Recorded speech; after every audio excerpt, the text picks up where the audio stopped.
Hello, this is Chris, and this video is going to be a little tutorial on resizing the pictures and naming them so that I can submit them to Field Asset the way that they want them from now on.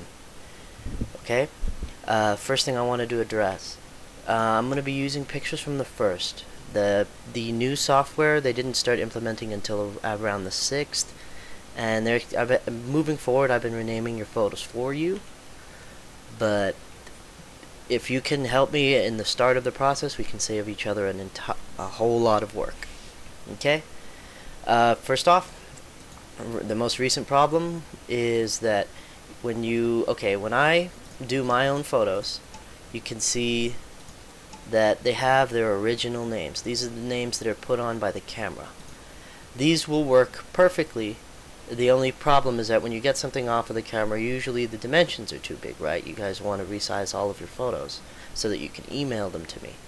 Okay, so right now what I'm going to do is I'm going to resize all of my photos so that they can be in 640 by 480. You can see that over here in the Dimensions tab. Okay, now most of you already know how to do this and it works perfectly.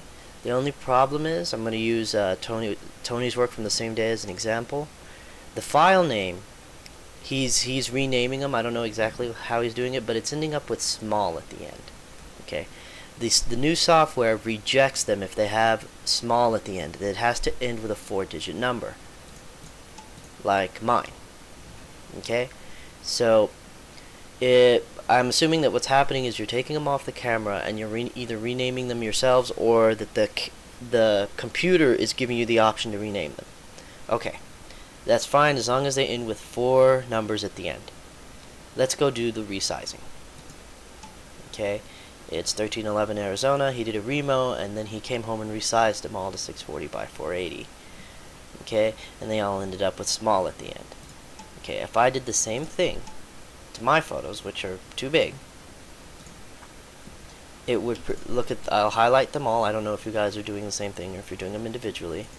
Right click. If you have the Power Toy installed, you'll have this resize pictures in your menu.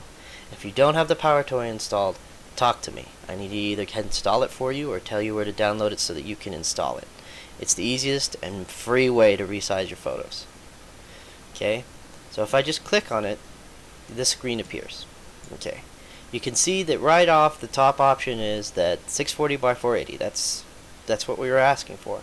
But if I just hit OK, what it does is, okay, well, my frame rate's going to drop. Okay, if you guys are still there, see, it created files with small at the end that are the correct dimensions. Okay, that's a problem because I need that number at the end. So what we're going to do is first I'm going to delete what I did. Okay, well, now we're back to the beginning. Then we're going to do the same thing. We're going to go back to resize pictures. There's that option again, but instead of hitting OK, I need you guys to hit advanced. Okay, you got the only 2 things that popped up were these 3 options right here. Custom, make pictures smaller but not larger. It's always a good idea, but it's not required. And resize the original pictures, don't create copies. Okay, this is great. This saves you on space, and the bonus of not actually putting small at the end. Observe.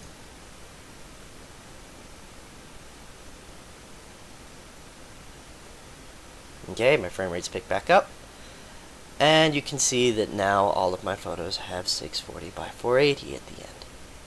Okay, that's perfect. And you notice that small is not at the end of the file. Okay. I'm going to be doing another tutorial later, if it's absolutely needed, on how to rename all of your photos in a batch so that you're not up all night renaming each individual photo. And of course, I'm always available if you have any questions. Alright? Thank you.